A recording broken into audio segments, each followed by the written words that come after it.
चलो अब क्वेश्चन करते हैं। इसमें थ्योरी देख लिए थे काफी, तो क्वेश्चन करते हैं। लिखो क्वेश्चन, लिखो फिर हम बात करते हैं। लिखो लिखना a bomb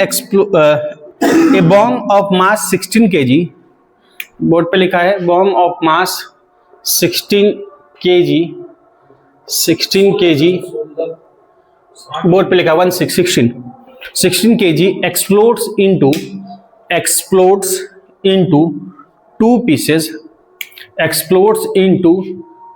pieces, 4 kg and 12 kg, explodes into 2 pieces 4 kg and 12 kg, ठीक, 4 kg and 12 kg। Velocity of, ऐसा लिखो ना, इफ लिख लो, if velocity of 4 kg, if velocity of 4 kg is 10 meter per second, आसान सा क्वेश्चन है, is 10 meter per second, velocity of 4 kg is 10 meter per second, then find velocity of 12 kg, then find velocity of 12 kg। Simple सा question है। एक 16 kg का बम है, दो piece में टूटा, एक 4 kg एक 12 kg, एक का वेलोसिटी है तुम्हारा 10 मीटर पर सेकेंड, तो दूसरे का बताना है। आसान क्वेश्चन है, एक ट्राई कर सकते हो, करो, मैं भी साथ में बता दे रहा हूं। पहला क्वेश्चन है, बाकी खुद से करना है। देखो हमने बताया था कोलिजन हो या बॉम्ब एक्सप्लोजन हो, इन सब में क्या कर सकते हैं, मोमेंटम कंजर्व करा सकते हैं। तो बॉम्ब एक्सप्लोजन में क्यों, क्योंकि पूरा पहले समझा चुका हूं कि एक्सटर्नल फोर्स रिस्पॉन्सिबल नहीं होता है, इंटरनल फोर्स के कारण होता है। तो एक्सटर्नल फोर्स 0 है तो टोटल लीनियर मोमेंटम क्या रहता है, कंजर्व, यानी पहले का लीनियर मोमेंटम इक्वल टू बाद का लीनियर मोमेंटम। तो पहले कितने केजी का था, 16 केजी का। तो और पहले किस कंडीशन में था, रेस्ट में था, उसके बाद एक्सप्लोड हुआ। तो रेस्ट में initial momentum equal to, simple बोलेंगे क्या, फाइनल मोमेंटम। इनिशियल कितना है 16 केजी, वेलोसिटी रेस्ट में था तो क्या है 0, इक्वल टू बाद का क्या है 4 केजी, एक का क्या है इंटू 10, दूसरे का 12 केजी, और वेलोसिटी कितनी है तो हमने मान लिया v, ठीक। तो पहले का मोमेंटम इक्वल टू बाद का मोमेंटम, तो सिंपल क्या हो जाएगा, तो v इक्वल टू यहां से बोलेंगे तो 4 गुना 10 क्या होगा 40/12 माइनस में हो जाएगा, ये तो 0 हो जाएगा, ये उधर जाएगा 40/12 माइनस में।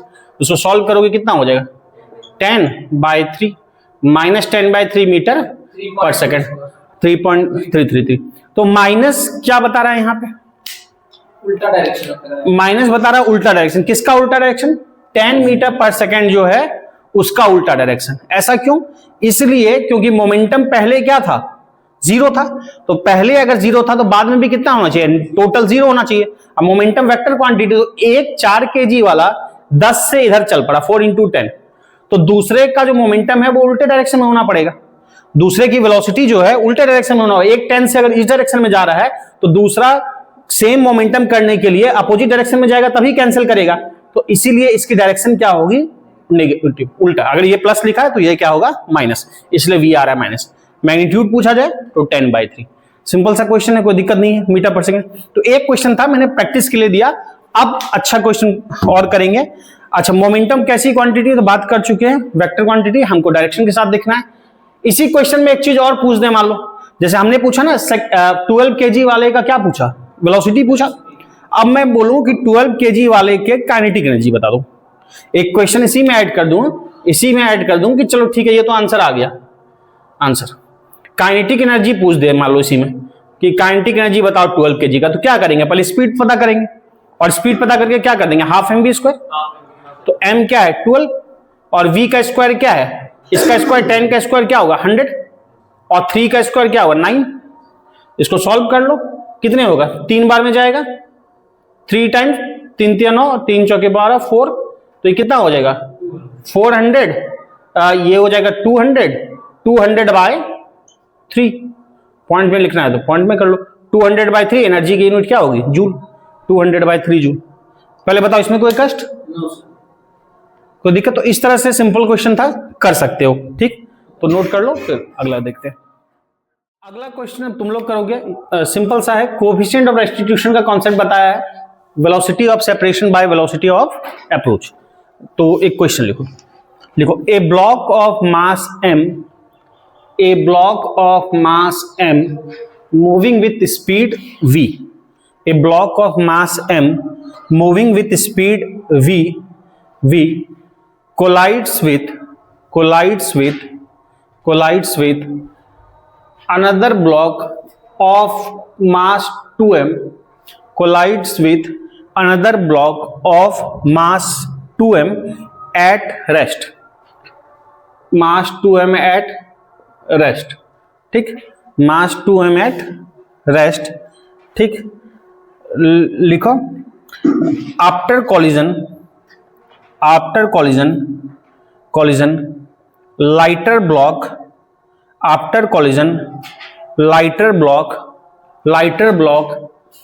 comes to rest, after collision lighter block comes to rest, find coefficient of restitution, coefficient of restitution को किससे लिखते हैं, e से, find coefficient of restitution, e की वैल्यू बतानी है, सिंपल सा क्वेश्चन है, ट्राई करो। देखो इस क्वेश्चन का आंसर कितना बता रहे हो बालक, एक बता रहा है 1/2 प्लस 1/2, एक बालक बता रहे हो -1/2, तो ठीक है वो प्लस 1/2 होगा, आप कहीं गड़बड़ कर रहे हो, नेगेटिव नहीं होगा। अब क्या है कि एक ब्लॉक ऑफ मास m कितने से जा रहा है, v से बोला गया, और 2m जा रहा है, रेस्ट में है, पहले कॉलिजन से पहले, कॉलिजन के बाद लाइटर रेस्ट में होगा, लाइटर कौन है दोनों में से, m वाला, ये रेस्ट में हो गया, तो दूसरे वाले का पता नहीं, दूसरे वाले का निकालेंगे, तो कॉलिजन में सिंपल क्या पता है हमको, मोमेंटम कंजर्व रहता है, तो by conservation of linear momentum, तो लीनियर मोमेंटम कंजर्व कराओगे, इनिशियल मोमेंटम इक्वल टू पूरे सिस्टम का फाइनल मोमेंटम, तो इनिशियल मोमेंटम क्या बोलोगे, m इंटू वी एक का, और दूसरा 2m वाला क्या है, रेस्ट में है, तो 2m into 0 equal to m into 0 पहला वाला रेस्ट में आ गया, m into 0 plus 2m into कुछ x 2m इंटू वी, यही होगा ना, 2m इंटू वी। अब देखो यहां से ये 0 सब ये खत्म हो जाएगा, ये खत्म हो जाएगा, m से m क्या हो जाएगा, कैंसिल, तो दूसरे इसका इनिशियल जो है ना कुछ मान लो, इसको एक काम करो, इसको u मान लो इनिशियल, पहले वाले का इनिशियल u मान लो, दूसरे वाले का जो भी है u मान लो, या u1 मान लो ताकि कंफ्यूजन कम रहे, रेस्टिट्यूशन वाला, ये u1 मान लिया, ये u2 ऐसे ही लिखते थे पहले, इसको v1 इसको v2, तब आपको सीधा फॉर्मूला बैठाने में दिक्कत नहीं होगा, एडजस्ट करने में दिक्कत नहीं आएगा। तो ये खत्म हो गया, तो क्या होगा, m into u1 equal to 2m into v2, यानी कि कैंसिल हो जाएगा बिल्कुल, m into u1 equal to 2m into v2, तो m से m गया, तो यहां से ये आ गया u1 इक्वल टू 2v2। अब कोएफिशिएंट ऑफ रेस्टिट्यूशन देखोगे, फॉर्मूला क्या बताया था, velocity of separation by velocity of approach, तो वेलोसिटी ऑफ सेपरेशन क्या बोले थे, v2 माइनस v1, और अप्रोच कौन करेगा, पीछे वाला u1 माइनस u2, ये बताए थे, सेपरेशन माइनस अप्रोच, तो v2 कितना है बताओगे, दूसरे वाले का फाइनल वेलोसिटी, दूसरे वाले का फाइनल वेलोसिटी क्या है, u1/2 रहने दो इसको ऐसे, तो ये v2 है समझो, और v1 क्या है, दूसरे वाले का पहले वाले का फाइनल 0, और u1 कितना है, u1 ही है, और दूसरे का क्या है 0 -0, यानी ये कितना आ गया, v2/u1 आ गया, इक्वल टू v2/u1। अब यहां से भी देख सकते हो v2/u1, यहां से जैसे भी करना चाहो वैसे निकालो, v2 इक्वल रख दो, या सीधा रेशियो ही देख लो, तो यहां से अगर रेशियो देखोगे v2/u1 इधर जाएगा, तो ये कितना हो जाएगा 1/2, v2/u1, तो e इक्वल टू आया v2/u1, और v2/u1 कितना आया हमारा 1/2, e इक्वल टू कितना होगा 1/2, बात समझे, सिंपल फॉर्मूला रखना था, मोमेंटम कंजर्व कराना था, ठीक है बालक, तो नोट कर लो, लिखो ए बॉडी ऑफ मास, बात नहीं, a body of mass m equal to given है 5 kg, body of mass m equal to 5 kg having momentum 5 kg having momentum 10, 5 kg having momentum 10, क्या होगा मोमेंटम का यूनिट, मोमेंटम का unit basic 10 sir वो kg metre per second ना, mv, तो 10 kg metre per second, having momentum लिख लो 10 kg metre per second, full stop, if force F equal to 0.2 newton, F equal to 0.2 newton applied for 10 second, 0.2 newton applied for 10 second, applied for 10 second, ठीक। Then find change in kinetic energy, then find change in kinetic energy, ध्यान रखो delta के पूछा है, then find change in kinetic energy, ठीक है ना। Question आसान है, ज्यादा कुछ है नहीं, पर जो बोल रहा है उसके अकॉर्डिंग बढ़ो आगे। एक फोर्स और टाइम दे रखा है, इतना फोर्स इतने टाइम तक लग रहा है, इसको कैसे यूज करके काइनेटिक एनर्जी तक जाओगे। काइनेटिक एनर्जी जाने का मतलब क्या होता है, काइनेटिक एनर्जी का लेना देना स्पीड से है, तो स्पीड तक कैसे जाओगे ट्राई करो, एडजस्ट करोगे तो कर लोगे। 2 मिनट का टाइम ले लो। देखो बालक लोग क्या क्या आंसर बता रहे हो। 4.4 जूल, एक बालक बता रहा है 1.1 जूल, और बाकी बी और सी क्या गुना किया है। तुम बालक नहीं कुछ कहना है, चलो देखते हैं। चलो एक बालक का सही है आंसर, अब किसका सही है सोचो। अब देखो क्या है कि तुम्हारा मास दिया है ना और मोमेंटम दिया है, मास और मोमेंटम दिया है यानी, और बाद में बोला गया इतना फोर्स लग रहा है इतने देर के लिए, तो काइनेटिक एनर्जी में चेंज क्या आ जाएगा। तो हम पहले की काइनेटिक एनर्जी निकालना होगा और बाद की काइनेटिक एनर्जी निकालना होगा, दोनों को सब्ट्रैक्ट कर देंगे सिंपली। तो पहले की काइनेटिक एनर्जी के लिए पहले का मास और पहले का स्पीड चाहिए, मास तो वही रहेगा, मास और स्पीड चाहिए, तो मास इतना है, स्पीड चाहिए। मोमेंटम दिया तो स्पीड निकालना कोई बड़ी चीज नहीं है, तो मोमेंटम दे रखा है, स्पीड निकालेंगे तो सिंपल क्या बोलते हैं, P इक्वल टू mv। पहले का स्पीड मान लो u मान लेते हैं, ठीक है ना, पहले का स्पीड u मान लेते हैं, तो 10 इक्वल टू सिंपली क्या लिखोगे, m इंटू यू, m दिया है 5 ना, तो 5 इंटू यू, तो सिंपली u कितना आ गया 2 मीटर पर सेकेंड। तो u निकल गया, मास पता है, तो पहले का काइनेटिक एनर्जी तो हम निकाल लेंगे, ठीक। अब आते हैं, कंसंट्रेट करते हैं बाद की काइनेटिक एनर्जी पे। तो बाद में हमको कुछ डी होगा, चलो 2-2 वाले बोल दिया तो ठीक है, चलो खुश हो। अब f दे रखा है और ये दे रखा है टाइम, तो f और टाइम दो ही चीज हमको पता है, उसके हेल्प से हमको क्या बताना है, स्पीड बताना है। दूसरे केस में अगर स्पीड बता पाओगे तभी काइनेटिक एनर्जी निकाल पाओगे, और फोर्स और टाइम से स्पीड कनेक्ट करने का एक ही तरीका है, कौन सा, एक इंपल्स बताया था, impulse linear momentum theorem, impulse linear momentum theorem या न्यूटन सेकंड लॉ पता है simple, F equal to del p by del t बोलते हैं। तो F इंटू डेल टी क्या होता है, डेल पी, और डेल पी निकलने से वही बात है, मोमेंटम वाली कहानी हो जाएगी। तो अगर मैं लिखता हूं यहां F इंटू डेल टी या इंपल्स लीनियर मोमेंटम थ्योरम, या सिंपल वही F into del t equal to this, इसी को बोलते हैं इंपल्स लीनियर मोमेंटम, जो वहां लिखा है इंपल्स लीनियर मोमेंटम थ्योरम, कोई खास चीज नहीं है। यानी F इंटू डेल टी, यानी कि F into del t equal to del p, ये बोलते हैं। तो फोर्स लगा 0.2, कितने देर के लगा, 10 के लिए, इक्वल टू डेल पी है, डेल पी यानी चेंज इन मोमेंटम यानी m, फाइनल वेलोसिटी को मान लो हम v मान लेते हैं, फाइनल को v मान लेते हैं, इनिशियल u है mv माइनस u, और तुम्हारा यही लिख लेते हैं ना, बल्कि स्टेप क्यों बढ़े, mv minus u, m given है हमको, m5 गिवन है, और v भी हम निकाल ही चुके हैं, तो u निकाल चुके हैं, तो v निकाल सकते हैं, m5, v तुम्हारा निकालना है, u आया है कितना, 2 आया है, तो यहां से सॉल्व करेंगे कितना हो जाएगा, 5 दूनी 10, 2 गया, ये तुम्हारा v minus 2 equal to this, और v इक्वल टू क्या हो जाएगा, 2 उधर जाएगा 2, और माइनस 2 इंटू 0.2 क्या होगा 0.4, जैसे भी सॉल्व करना चाहो, 0.4 ये कितना हो जाएगा 1.6 मीटर पर सेकेंड, ये आ गया v, बस हो गया, v आ गया तो क्या है, काइनेटिक एनर्जी निकालना है, और चेंज इन काइनेटिक एनर्जी, दोनों को क्या कर देंगे, सब्ट्रैक्ट कर देंगे सिंपली, दोनों को सब्ट्रैक्ट कर दोगे आंसर आ गया। तो गिवन डेटा से निकालना था, क्या दिया था, कैसे एडजस्ट करेंगे, बहुत कुछ खास नहीं था, नॉर्मल क्वेश्चन है, लेकिन ठीक है, चलो बहुत अच्छी बात है। तो delta K equal to half mv square minus half mu square, तो चेंज बोलेंगे ये half mv square minus u square, तो ठीक है बोला, हाफ m हो गया 5, v कितना है 1.6, तो 1.6 का होल स्क्वायर, 1.6 का होल स्क्वायर माइनस कितना है 2 है। अच्छा, चेंज बोला गया तो चेंज के लिए क्या होगा, क्योंकि पहले घट गया बढ़ गया तो हमको उससे मतलब नहीं है, हमको चेंज बताना है।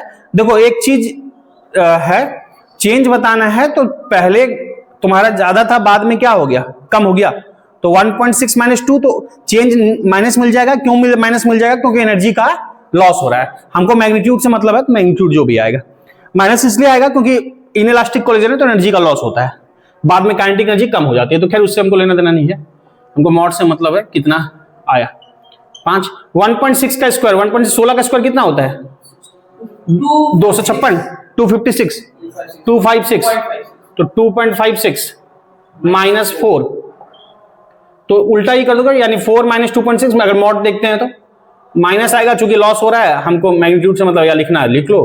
तो 4 में से 2.6 जाएगा, 4 में से कितना हो जाए 1.44, इसको जैसे कटाना चाहो 1.44, तो ये कितने बार में जाएगा, 2 सती 14, 7.2 कि 0.72, 0.72, और 72 पंचे 2 पंचे 10, 1 7 बजे 35, अरे कुछ कैलकुलेशन गड़बड़ हो गया क्या, 1 मिनट, 3.6 नहीं, कुछ 1.6 ही आ रहा है ना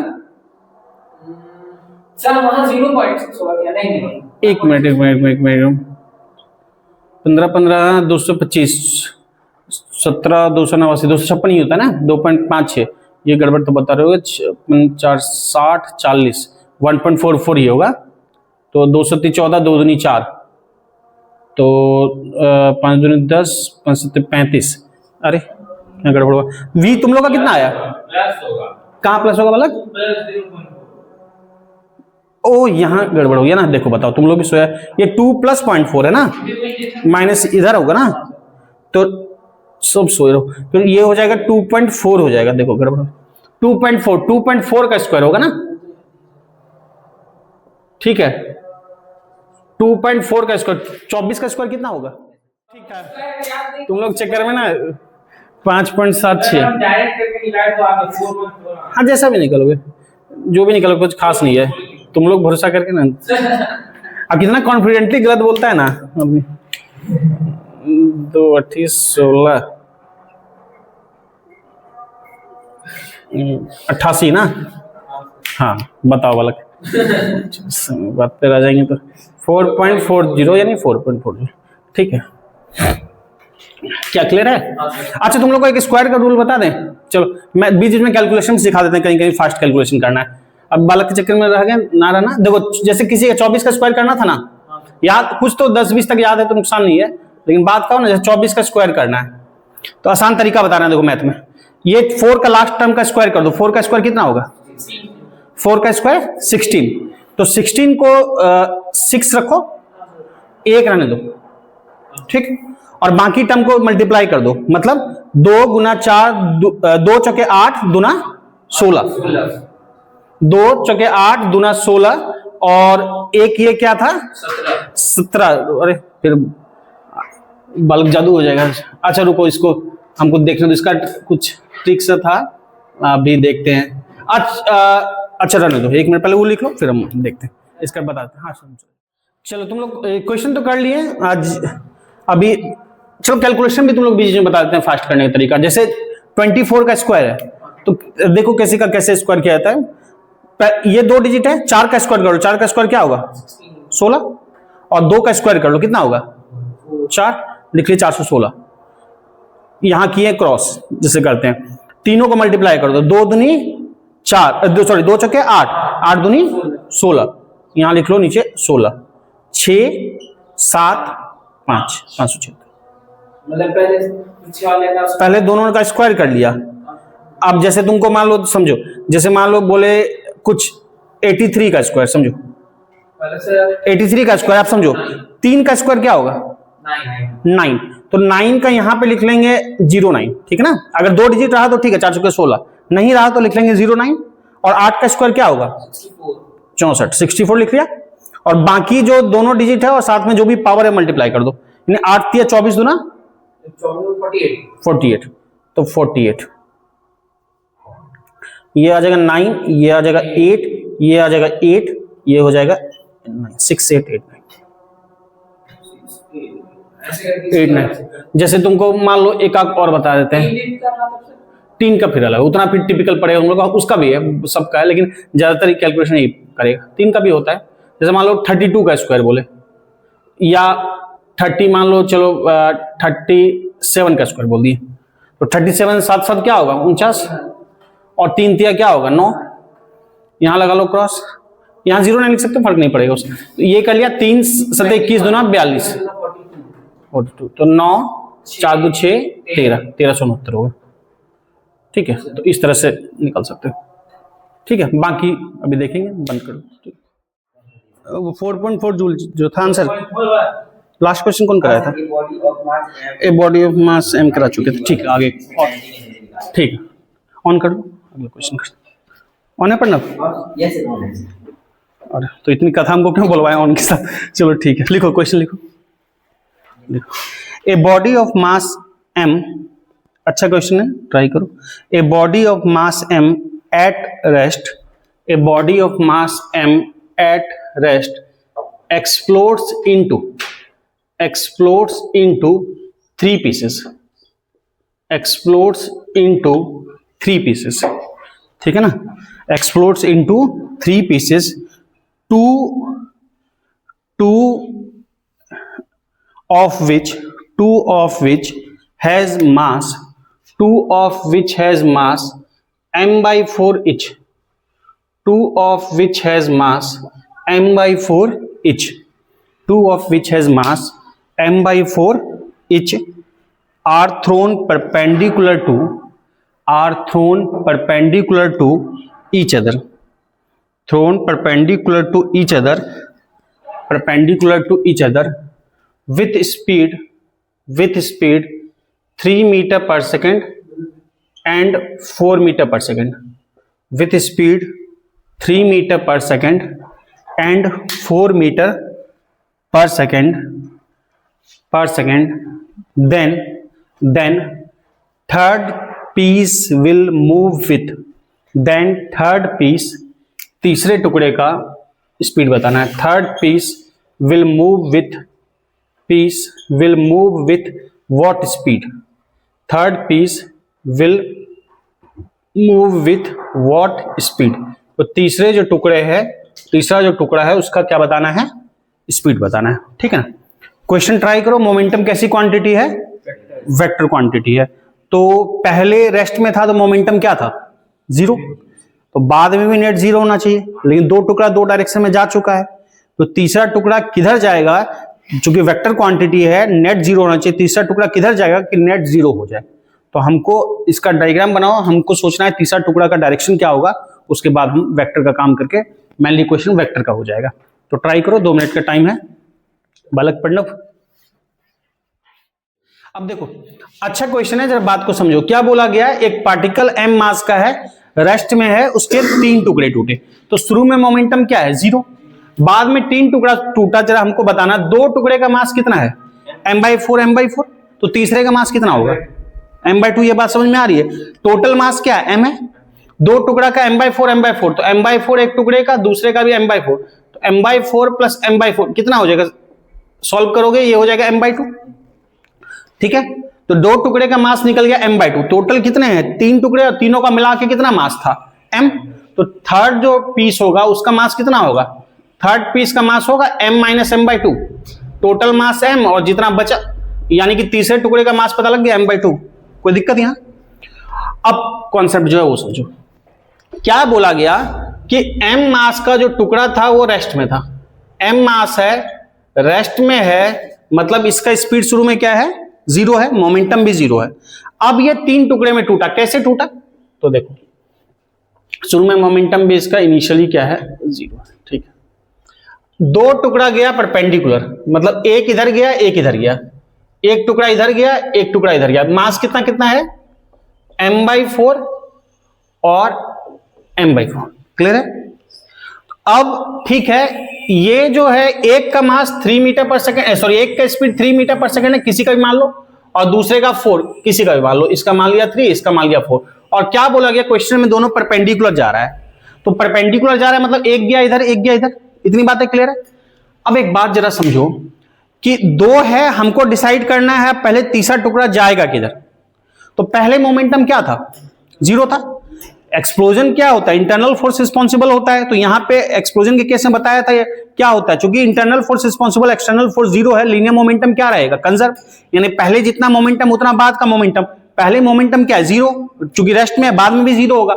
अब 0 होने के लिए कुछ कुछ तो स्पीड दिख गया, यानी कुछ कुछ तो मोमेंटम दिख गया, यानी हमको नेट 0 होना पड़ेगा।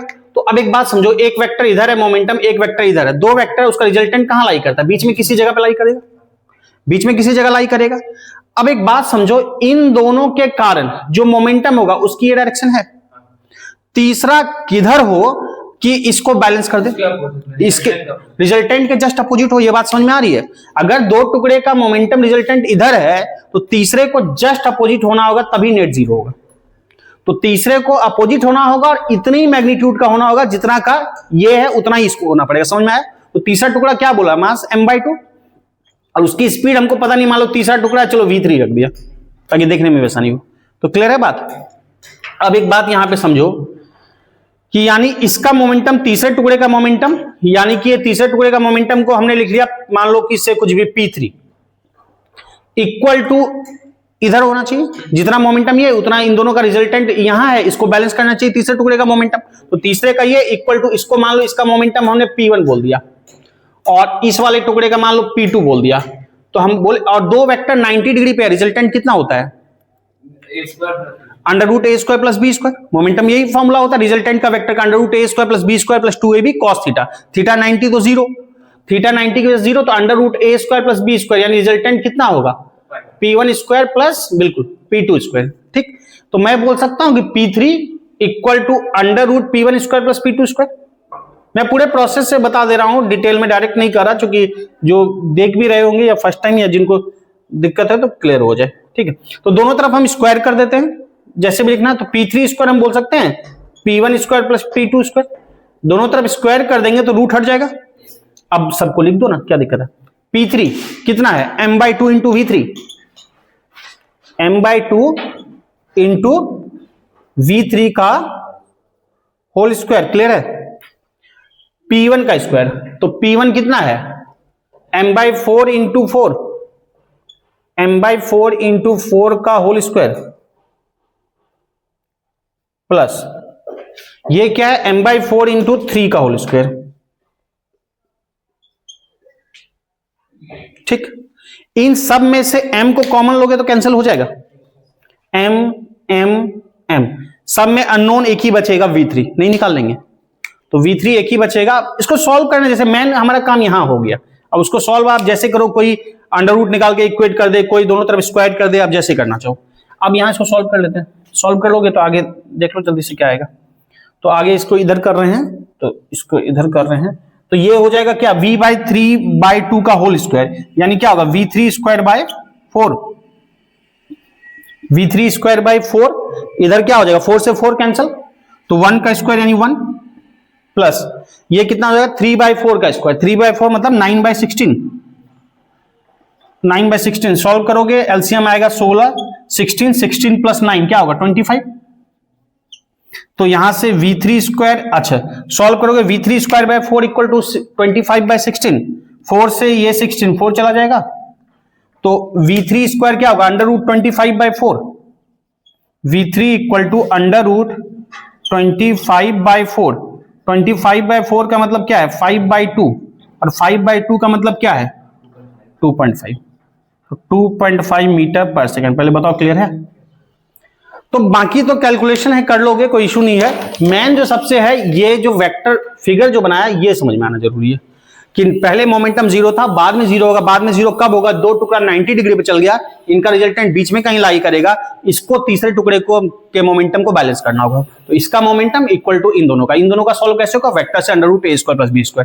तो मेन जो स्टेप है ये स्टेप है, उसके बाद तो कैलकुलेशन है। समझ में आया, इसको नोट कर लो। ठीक, एक क्वेश्चन लिखो, अगला लिखो, ये ट्राई तुम लोग करोगे, अभी इसी टाइप का है, कर सकोगे।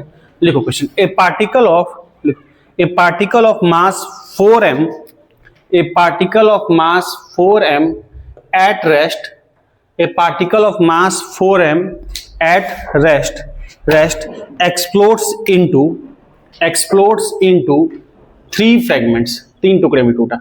4m at rest explodes into 3 fragments, ठीक है ना। 3 फ्रेगमेंट्स लिखो, 3 fragments full stop. 2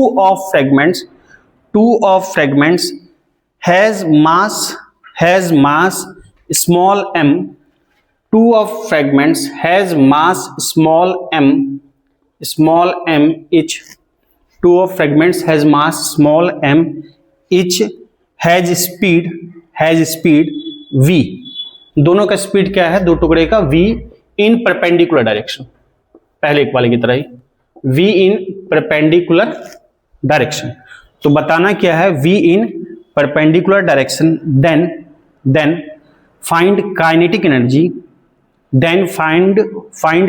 energy released in the process. इस पूरे प्रोसेस में कितनी काइनेटिक एनर्जी रिलीज हुई, then find kinetic energy released in the process. Option चाहिए तो ऑप्शन दे दे रहा हूं, half mv², first option, second लिख लो। किसी को लिखने से पहले बोलना है आंसर, ऑप्शन लिखने से पहले नहीं बालक। 3/2 mv², और डी है 5/2 mv²। तो इसको ट्राई करो, 2 मिनट का टाइम ले लो, ठीक है, ठीक है बालक, 2 मिनट ट्राई करो। टुकड़ा, फ्रेगमेंट मतलब टुकड़ा, ठीक है ना। निकालना तो पिछले क्वेश्चन की तरह ही एक तीसरे का स्पीड, काइनेटिक एनर्जी नया ऐड कर दिया है, तो पहले स्पीड तक तो पहुंच जाओ आराम से। स्पीड में क्या है, 4m है, दो टुकड़े का मास क्या है, m और m, तो तीसरे टुकड़े का मास कितना होगा, 2m होगा। mm बोला ना दो टुकड़े का मास, तो m 2m हो गया। टोटल मास था 4m, बचा कितना, 2m, तो तीसरे टुकड़े का मास कितना है, 2m है। अब यहां तक तो पुराना क्वेश्चन है कि दो टुकड़ा परपेंडिकुलर गया, तो जरा समझो, एक टुकड़ा m मास का, उसका स्पीड v है, और दूसरा टुकड़ा m मास का, उसका स्पीड भी क्या है, v है। तो इन दोनों का रिजल्टेंट कहां लाई करेगा, बीच में कहीं लाई करेगा, जैसे पहले किया था। तो तीसरा टुकड़ा क्या जाना चाहिए, इसके अपोजिट, तभी मोमेंटम जीरो होगा। शुरुआत में रेस्ट में था, तो बाद में भी क्या होना चाहिए, नेट मोमेंटम जीरो होना चाहिए, शुरू में जीरो था। तो तीसरा इधर जाएगा, इन दोनों का रिजल्टेंट कितना होगा, under root this square plus this square. तो under root this square plus this square करोगे, यहां तो दोनों की वैल्यू सेम ही है ना, तो इसको अगर P1 बोल दिया है और ये P2 बोल दिया, तो P1 P2 दोनों सेम है। तो इसका जब करोगे under root a square plus b square, तो डायरेक्ट भी कर सकते थे, या चलो मैं लिख देता हूं P equal to mv, mv का स्क्वायर, और इसका भी कितना हो जाएगा, mv का स्क्वायर। कैपिटल लिखे हो कैपिटल, स्मॉल लिखे हो स्मॉल, कोई एक ही चीज लिखो, चलो कैपिटल लिखे तो कैपिटल लिख चलते हैं। तो ये हो जाएगा कैपिटल mv स्क्वायर, सब कैपिटल से लिखे हैं, ठीक है। तो एक बात बताओ, mv square plus mv square यही होगा ना, अंडर रूट जैसे पहले किए थे। तो ये कितना हो जाएगा, 2mv स्क्वायर। 2mv स्क्वायर का मतलब क्या हो जाएगा, under root 2mv square. 2mv square का मतलब v बाहर आएगा, तो कितना होगा ये बताओ, 2m स्क्वायर v स्क्वायर होगा, sorry m square v square, हाँ, तो ये कितना होगा, √2mv, ये होगा। पहले बताओ कोई दिक्कत, नॉर्मल कैलकुलेशन किया, या आपको हम डायरेक्ट भी बताए थे, ध्यान होगा कि दो वेक्टर 90 डिग्री पे हो, दोनों का मैग्नीट्यूड इक्वल हो, तो रिजल्टेंट √2 टाइम्स हो जाता है सीधा। दो वेक्टर इक्वल, क्योंकि इस तरह का कैलकुलेशन बहुत बार जरूरत पड़ता है, हमने वहां भी बोला था, यहां भी आप डायरेक्ट करो। दो वेक्टर इक्वल मैग्नीट्यूड का, ये m इंटू वी है ना, और ये m इंटू वी है, दोनों इक्वल मैग्नीट्यूड का है, तो इनका रिजल्टेंट कितना हो जाता है, √2 टाइम्स किसी एक का, तो mv इंटू √2 डायरेक्ट बोल सकते हैं। तो इतने कैलकुलेशन करने की जरूरत नहीं है कंपटीशन। दो वेक्टर इक्वल मैग्नीट्यूड का, इसको p बोला तो इसको भी p बोल सकते हैं, रिजल्टेंट क्या हो जाएगा, p√2 यानी mv√2। तो सीधा ये लिखा करेंगे, कंपटीशन में इतना नहीं करेंगे, सीधा ये लिखेंगे, लेकिन फिर से रिकॉल करने के लिए हमने बता दिया। तीसरा टुकड़ा किधर जाएगा, इधर जाएगा, P3, इसके अपोजिट बैलेंस करना होगा, तभी नेट जीरो हो सकता है। तो तीसरे का मास कितना है, दो का मास mm हो गया, तीसरा बचा कितना 2m, और तीसरे का मास स्पीड कितना हमको पता नहीं, हमने बोला v3। तो नेट मोमेंटम यानी इन दोनों का रिजल्टेंट शुड इसके इक्वल होना चाहिए। तो सो यहां पे अगर मैं बात करता हूं, √2mv इक्वल किसके होगा, 2m into v3, 2m into v3, ठीक है। तो m से m क्या हो गया, कैंसल, तो v3 इक्वल टू कितना हो जाएगा, √2/v, v3 equal to √2/v, यानी क्या हो जाएगा 1/√2 इंटू v, या v/√2 होगा, सिंपल, v3 v √2 नीचे आएगा, √2/2 क्या होगा 1/√2। बात समझ में आ रही है। तो v3 इक्वल टू क्या हो जाएगा, v/√2। √2। अब देखो बस तीसरे का स्पीड ही निकालना था, क्वेश्चन तो यही हो गया। अब क्या पूछा है क्वेश्चन में? पूछा है कि kinetic energy released in the process, total पूरे प्रोसेस में कितनी काइनेटिक एनर्जी निकली। तो कितनी काइनेटिक एनर्जी निकली? इसकी काइनेटिक एनर्जी प्लस इसकी काइनेटिक एनर्जी प्लस इस टुकड़े की काइनेटिक एनर्जी, तीनों का सम कर देंगे। काइनेटिक एनर्जी कैसी क्वांटिटी है? स्केलर की वेक्टर? स्केलर है, तो स्केलर है तो डायरेक्शन देखने की कोई जरूरत नहीं है, तो डायरेक्शन देखने की कोई जरूरत नहीं है, तो सबकी काइनेटिक एनर्जी क्या कर देंगे? ऐड कर देंगे। तो total kinetic energy released, total kinetic energy released क्या लिखेंगे? K इक्वल टू तुम्हारा पहले टुकड़े का हाफ mv², दूसरे टुकड़े का भी मास क्या है? m, half mv²। तीसरे टुकड़े का देखना, यहां भी हाफ mv², पर तीसरे टुकड़े का मास m नहीं है, कितना है? 2m है, तो हाफ 2m इंटू v का स्क्वायर। और तीसरे का स्पीड कितना आया? v/√2, तो हाफ mv², तो हाफ m इधर दिख रहा है v/√2 का होल स्क्वायर, कोने में दिख रहा है? नहीं, अच्छा कोई नहीं। तो इतनी बातें क्लियर है?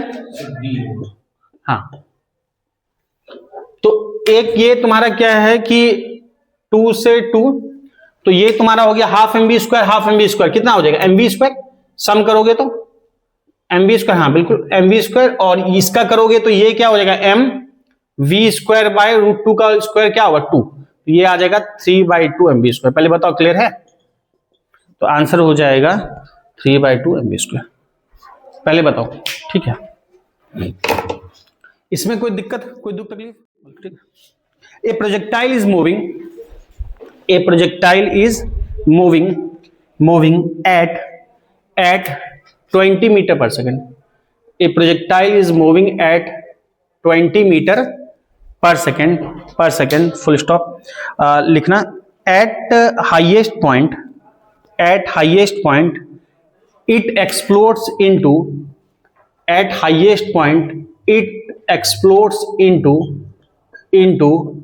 two equal parts.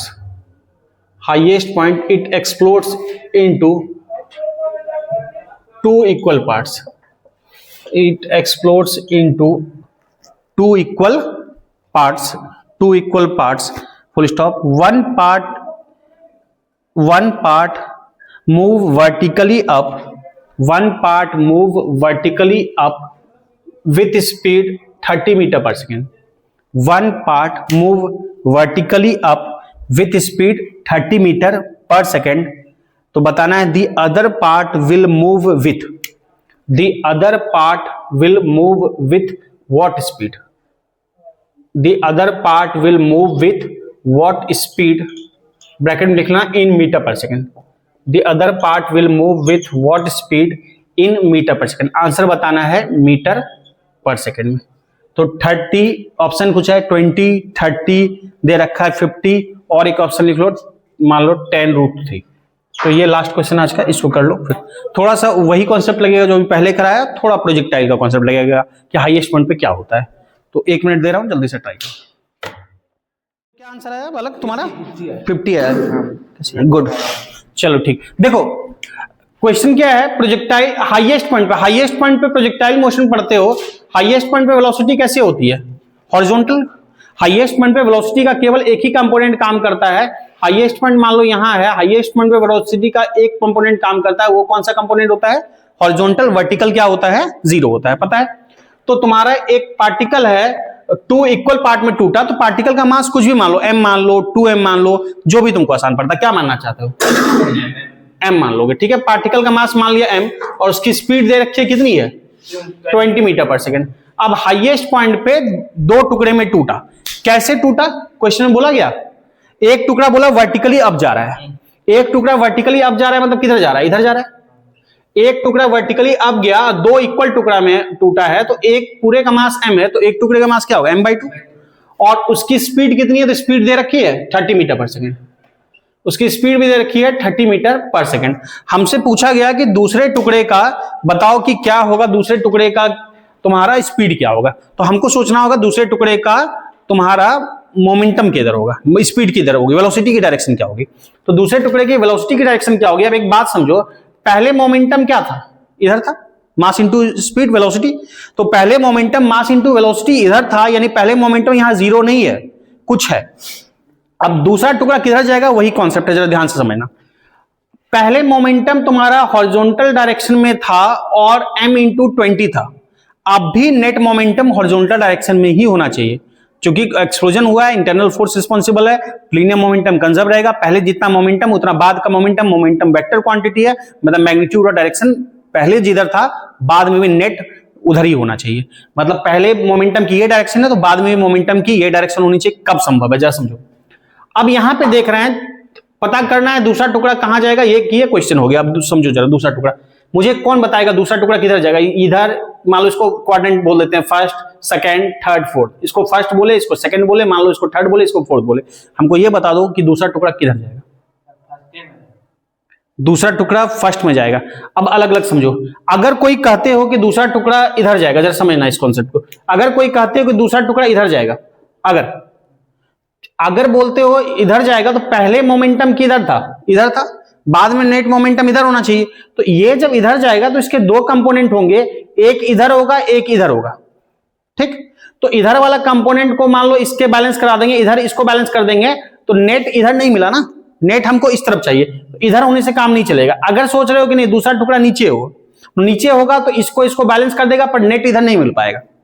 तो नेट के लिए दो तरफ होना होगा, या तो इधर होना होगा तो इसका एक कंपोनेंट इसको बैलेंस करेगा इधर आके, और दूसरा कंपोनेंट इसके इक्वल होगा, या फिर एक इधर होगा। अब इधर नहीं होगा, इधर क्यों नहीं होगा, इधर इसलिए नहीं होगा क्योंकि एक कंपोनेंट इसके अलोंग चला गया। समझना जरा बात, एक इधर, तो एक कंपोनेंट बाद के मोमेंटम का एक कंपोनेंट इसके अलोंग चला गया तो वो इधर मोमेंटम तो दे देगा नेट, लेकिन एक कंपोनेंट इसके चला गया तो ये इसको बैलेंस कर देगा, यानी वर्टिकल डायरेक्शन में मोमेंटम जीरो नहीं होगा। हमको नेट मोमेंटम हॉरिजॉन्टल डायरेक्शन में करने के लिए वर्टिकल के मोमेंटम को क्या करना पड़ेगा, जीरो करना पड़ेगा। ये बात समझ में आ रही है। अगर इधर जाएगा तो वर्टिकल दोनों की डायरेक्शन सेम हो जाएगी, तो सेम हो जाएगी, यानी नेट मोमेंटम जो है इन दोनों का मोमेंटम ऐड हो जाएगा दोनों टुकड़े का, तो नेट मोमेंटम हमको इधर भी मिलेगा, इधर मिलेगा, और एक कंपोनेंट इधर मिलेगा, तो इन दोनों के बीच में नेट मोमेंटम बीच में कहीं मिलेगा, नेट मोमेंटम इधर नहीं मिल पाएगा। ये बात समझ पा रहे हो। तो दूसरा टुकड़ा जो जाना चाहिए वो इधर जाना चाहिए। इधर जाने से क्या होगा कि एक कंपोनेंट इसका इधर आएगा जो इसको बैलेंस कर देगा, और ये दोनों हो जाएगा कैंसिल, और एक कंपोनेंट बच जाएगा इधर, तो एक कंपोनेंट बच जाएगा इधर, यानी कि नेट मोमेंटम हमको इस डायरेक्शन में चाहिए था, इस डायरेक्शन में मिल जाएगा। पहला तो कॉन्सेप्ट है, दूसरा टुकड़ा जाएगा किधर, ये समझ गए, क्लियर है। अच्छा, टोटल मास m/2 है। आप देखते हैं तो दूसरे टुकड़े का मास कितना हो जाएगा, m/2 ही होगा, और इसकी स्पीड पता नहीं, स्पीड मान लिया, मान लो v, क्लियर है। इस v के दो कंपोनेंट ले सकते हैं, एक एंगल के साथ ले लिया मान लो vx, इसको मान लिया कुछ थीटा एंगल, समझना, और दूसरा कंपोनेंट इधर ले लिया vy। एक कंपोनेंट vx ले लिया इस v का, चूंकि एंगल पे है, एक कंपोनेंट vx, एक कंपोनेंट vy। हमको जरा बताओ vx कितना लिखेंगे, एंगल के साथ, ये v है इधर, तो एंगल के साथ वाला कंपोनेंट क्या लिखते हैं, v cos थीटा, और दूसरा कंपोनेंट ये कितना लिखेंगे, v sin थीटा। अब यहां पे एक बात समझो कि हम सिंपल सा अगर देख रहे हैं, इन हॉरिजॉन्टल डायरेक्शन में जो नेट मोमेंटम है वो पहले के मोमेंटम के इक्वल होना चाहिए, क्योंकि पहले हॉरिजॉन्टल ही है, तो m इंटू 20 पहले था, और बाद में इस टुकड़े का कौन सा कंपोनेंट गया, हॉरिजॉन्टल कंपोनेंट, तो इसका मोमेंटम इस डायरेक्शन में क्या लिखेंगे, m/2 इंटू vx। ये समझ में आ रहा है, क्लियर है। उसी तरह से वर्टिकल डायरेक्शन में लिख रहे हैं, जरा समझना, इन वर्टिकल डायरेक्शन।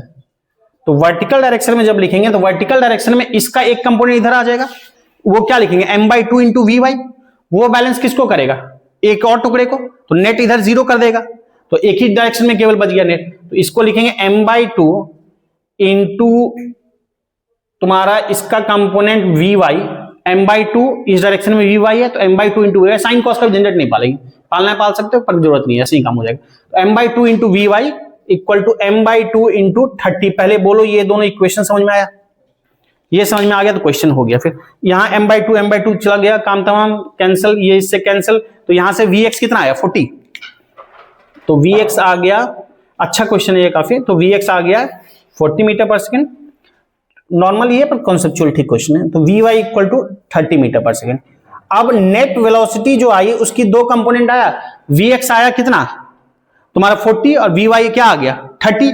हमको नेट स्पीड बताना है, तो स्पीड अगर दो डायरेक्शन है तो रिजल्टेंट क्या होगा, अंडर रूट दोनों का स्क्वायर रिजल्टेंट होगा, अंडर रूट दोनों का स्क्वायर।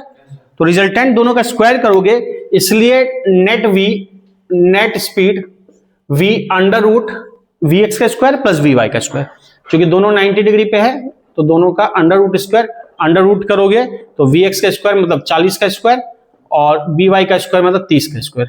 40 का स्क्वायर कितना होता है 1600 1600 और 30 का स्क्वायर क्या होगा 900 900 1600 प्लस 900 1600 प्लस 900 2500 2500 का मतलब है 50। तो आंसर क्या आ जाएगा 50 मीटर पर सेकंड। पहले बोलो ये क्लियर हुआ। सबसे इंपॉर्टेंट है कि ये तीसरा टुकड़ा जाएगा, सॉरी दो टुकड़ा हुआ, दूसरा टुकड़ा जाएगा किधर, और फिर उसका दोनों डायरेक्शन में, क्योंकि वेक्टर क्वांटिटी अलग अलग देख लिया। तो आज की कहानी इतना ही, फिर आगे बात करेंगे।